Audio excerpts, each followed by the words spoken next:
The champagne glass slipped from my fingers, crystal shards scattered across marble floors like fallen stars, each piece reflecting the horror on my daughter's face.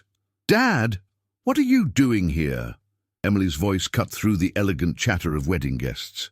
Her wedding dress, the one I'd spent $12,000 on, rustled as she stepped back. "You weren't supposed to come." I stood frozen in the grand ballroom entrance, still holding the manila envelope my lawyer had given me.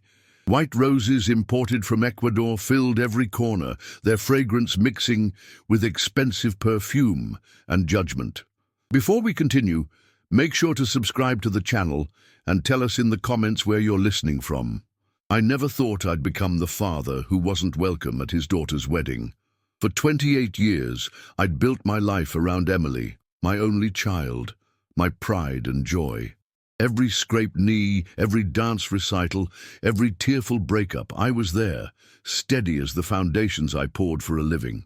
Clark Construction wasn't glamorous work, but it put food on our table after Emily's mother left when she was just 4. It paid for her piano lessons, her private school tuition, her spring break trips to Cancun, and eventually her college education at Princeton, where she met Michael Anderson.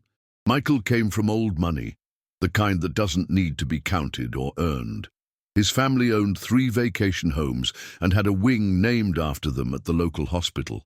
When Emily brought him home during Thanksgiving break, her junior year, I noticed how she flinched when I used the wrong fork at dinner. "Dad works with his hands," she'd explained to Michael, as though my calluses were a medical condition rather than badges of honor earned building the life she enjoyed. I'd brushed it off. Construction had taught me that sometimes you need to let the concrete set before adding weight. So I smiled, poured more wine, and told myself Emily was just nervous introducing her boyfriend to her blue-collar dad. But small moments revealed larger truths. Christmas at the Anderson estate in Connecticut left me feeling like an exhibit in a museum of social awkwardness.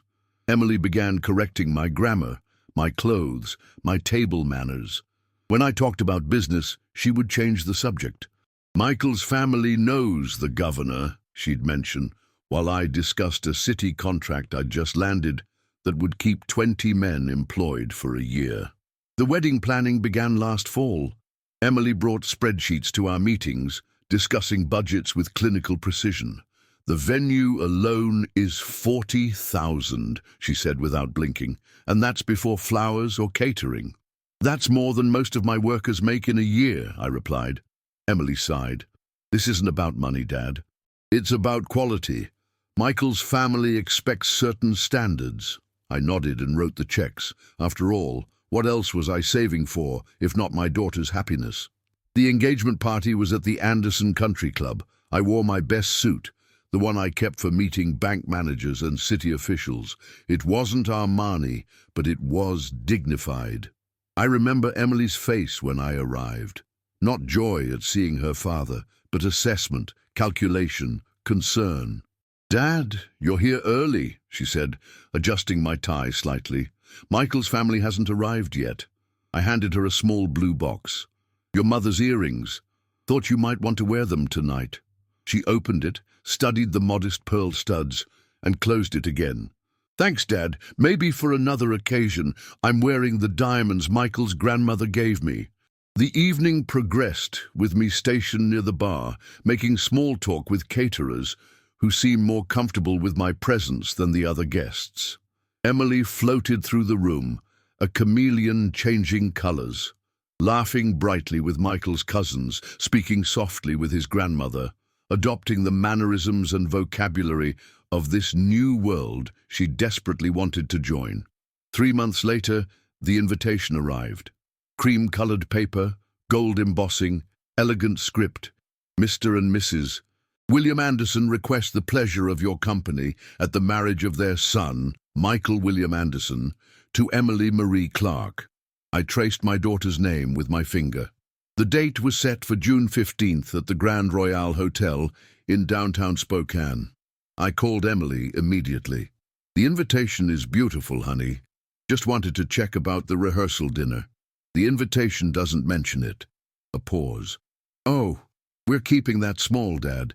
Just the wedding party and immediate family. I am immediate family, I said, laughing slightly. Another pause, longer this time. Of course, it's just Michael's parents are hosting at their country club. Very formal. You wouldn't enjoy it. The concrete was starting to crack. Emily, what's going on? I heard her take a deep breath. Dad, I love you, but this wedding is about building connections for our future. Michael's family has certain expectations. His father is introducing him to the partners at his law firm next month. And I don't fit those expectations, I said flatly. It's not personal, it's just different worlds. Different worlds. As if I hadn't spent 28 years building the bridge that carried her from my world to his.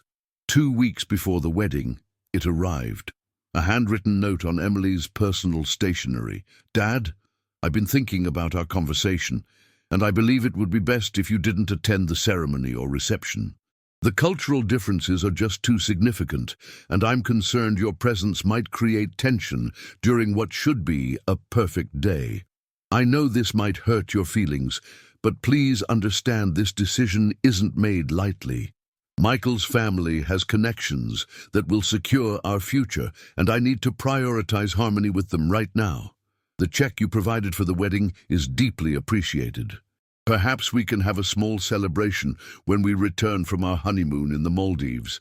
Love, Emily. I read it 7 times. The paper shook in my hands. I'd given her everything, my time, my love, my money. And now I wasn't good enough to witness the moment she became someone's wife.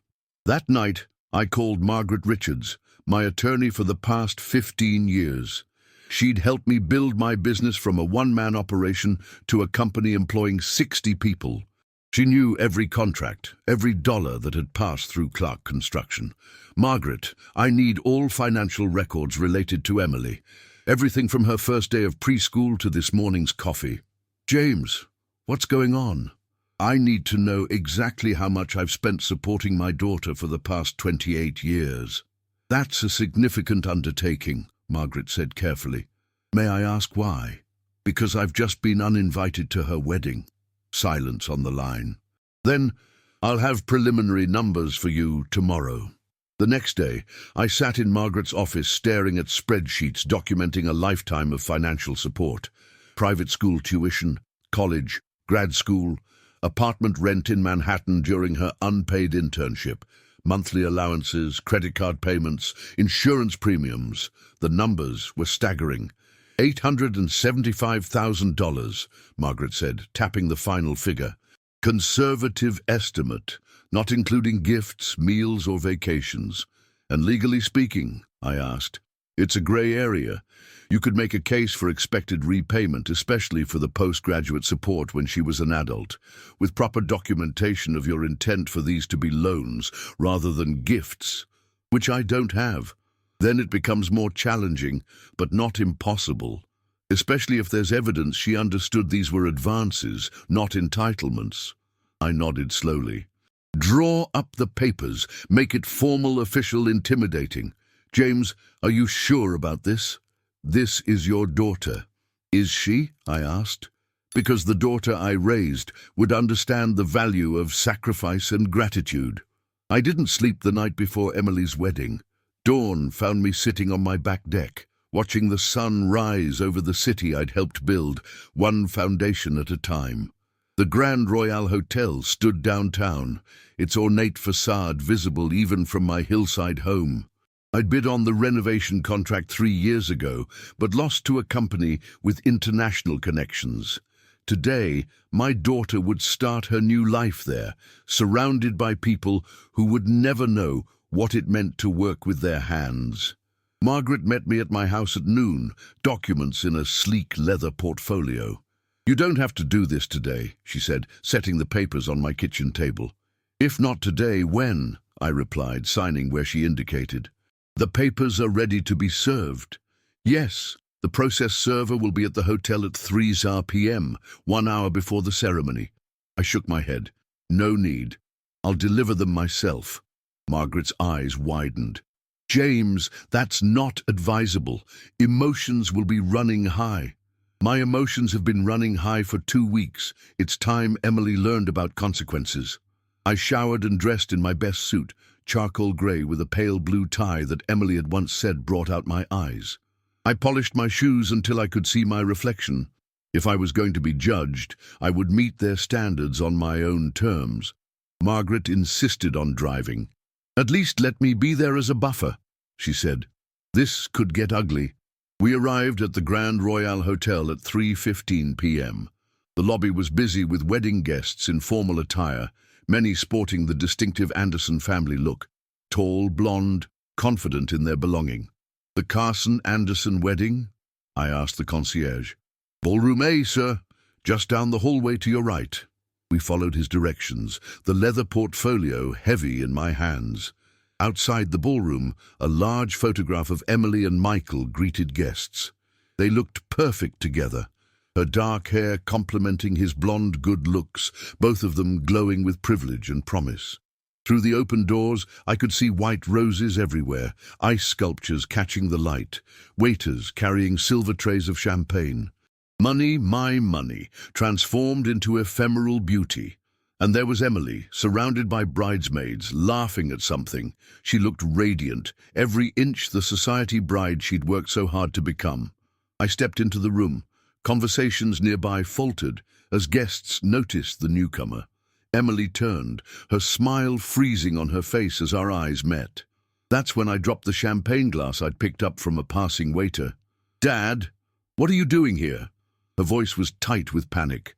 "You weren't supposed to come." "I brought a wedding gift," I said, holding up the portfolio. Michael appeared beside her, his tuxedo perfectly tailored, his smile sharp as winter. "Mr. Clark, I think there's been a misunderstanding." "What misunderstanding?" I looked between them, searching Emily's face for the little girl who used to beg me to push her higher on the swing set. Emily glanced at the guests watching us. Women in designer gowns whispered behind crystal champagne flutes. Men in $1,000 suits pretended not to stare while clearly listening to every word. This is a private family celebration," she said, her voice tight with embarrassment. "Immediate family only." The words hit like ice water. 28 years of bedtime stories, school plays, and dance recitals collapsed into that single sentence. "I paid for this wedding, Emily," I said, my voice steady. "Every flower, every plate, the dress you're wearing." Michael's jaw tightened. "Money doesn't buy class, sir." "Michael's right," Emily whispered, not meeting my eyes. "This isn't about money. It's about fitting in. You don't understand the kind of people who are here." I understood perfectly.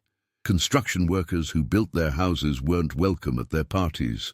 The man who'd sacrificed everything so his daughter could marry into their world had served his purpose. Around us, conversations had stopped entirely.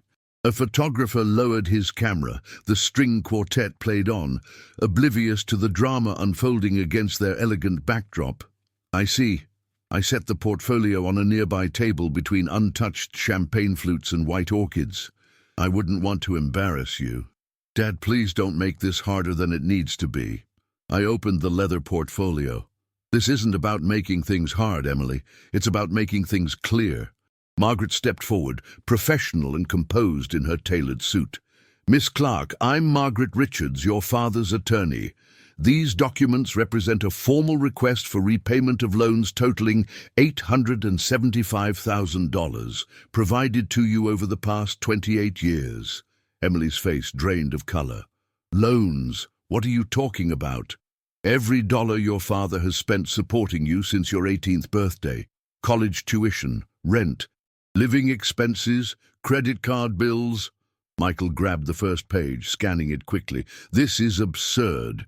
You can't retroactively claim gifts were loans." Margaret smiled thinly. "Actually, under certain circumstances, the law recognizes implied loans, especially when the recipient demonstrates a pattern of entitlement without gratitude." "You're suing me." Emily's voice rose, drawing more attention. "On my wedding day? I'm asking for what's mine," I said quietly. "Just as you asked for what you thought was yours. A wedding without your embarrassing blue-collar father." Michael's mother approached, elegant in pale blue silk. "What's happening here? Emily, darling, the photographer is waiting." Emily stood frozen, the papers trembling in her hands. "Mrs. Anderson, Emily's father has presented her with a bill," Michael said tightly, "for her upbringing." Mrs. Anderson's perfectly manicured eyebrows rose. "A bill? Not for her upbringing," I corrected. "For her adult life of privilege, which she apparently believes appeared by magic rather than through my labor." "This is outrageous," Michael's father joined the growing circle. "We're minutes from a ceremony." "Yes," I agreed. "A ceremony I paid for but wasn't welcome to attend." Emily's eyes filled with tears. "Dad, please, not now." "When, Emily? When you're honeymooning in the Maldives? When you're settling into the life you chose over acknowledging your own father?" The ballroom had gone completely silent. 80 pairs of eyes watched the unfolding drama with horrified fascination. Michael took the papers from Emily, handing them to his father. "William Anderson is one of the top attorneys in Washington. This ridiculous claim won't stand." William Anderson scanned the documents, his expression changing subtly. "These are quite detailed, Michael." "It's a stunt," Michael insisted. "A stunt with significant documentation," Margaret interjected, "and potentially embarrassing testimony about Emily's pattern of financial dependence without acknowledgement." Emily's mascara had begun to run, black tears on her perfect face. "Why are you doing this to me?" For the first time, real anger flashed through me. "I'm not doing anything to you, Emily. I'm responding to what you did to me. You took my money, my support, my love, and then decided I wasn't good enough to see you get married." "It wasn't like that," she whispered. "It was exactly like that," I replied. "And now you have a choice. You can acknowledge me as your father, proudly, publicly, without shame, or you can acknowledge your debt." Michael pulled Emily aside, whispering urgently. His father joined them. The three huddled in tense conversation while guests pretended to resume their champagne sipping. "Mrs. Anderson approached me directly. 'Mr. Clark, surely we can resolve this without disrupting the entire event. Perhaps if Emily apologizes—'" "An apology doesn't erase 28 years of taking without gratitude," I said. "But it might be a start." The wedding planner was frantically redirecting the photographer, trying to maintain the illusion that this was still a celebration rather than a family implosion. The string quartet had switched to something soothing, as though Mozart could calm a father's broken heart. Emily returned, her eyes red but her spine straight. Michael and his father flanked her like bodyguards. "Dad," she began, her voice wavering, "I'm sorry if I hurt you. That wasn't my intention." "Intentions and impact are different things," I said quietly. She nodded, swallowing hard. "I know that now. I would like you to stay for the wedding, please." I studied her face, trying to distinguish genuine remorse from damage control. "As what, Emily? The embarrassing father you'll tolerate for appearance's sake?" "As my father," she whispered. "The man who gave me everything." William Anderson cleared his throat. "Mr. Clark, I believe we can work out a reasonable arrangement regarding these financial matters. After the ceremony, perhaps—" "There's nothing to work out," I interrupted. "I don't want Emily's money. I want her respect." Emily stepped forward, away from Michael and his father. For the first time that day, she looked directly into my eyes. "I was wrong," she said simply. "I was so focused on becoming part of Michael's world that I forgot who helped me get here. I'm sorry, Dad, not because you're suing me, but because I hurt you." Something in her voice reached past my anger, a note of the little girl who used to run to me with scraped knees and broken toys, trusting me to fix everything. "The money doesn't matter," I said. "It never did." "I know that now," she replied. "Will you walk me down the aisle?" Around us, the tension in the room shifted. Guests who had been witnessing a spectacle now watched a reconciliation. The wedding planner let out an audible sigh of relief. Margaret touched my arm. "James, what do you want me to do with these?" She gestured to the documents. I looked at my daughter, beautiful, flawed, and finally seeing me. "Keep them, as a reminder." For me, Emily asked. For both of us, I answered. Of what matters more than money. The ceremony began 30 minutes late. I walked my daughter down the aisle, my work-roughened hand holding her smooth one. When the minister asked who gave this woman to be married, I said clearly, I do. At the reception, I sat at the head table between Emily and Mrs. Anderson. We talked about construction and gardening and found unexpected common ground. Michael's father discussed business opportunities in Spokane, where Clark Construction might partner with Anderson Holdings. As the evening ended, Emily hugged me tightly. Thank you for not giving up on me, she whispered. I built my life on solid foundations, I told her. Love doesn't crumble at the first sign of trouble. She nodded against my shoulder. I won't forget again. If you enjoyed this story, please like the video, subscribe to the channel, and share your thoughts in the comments.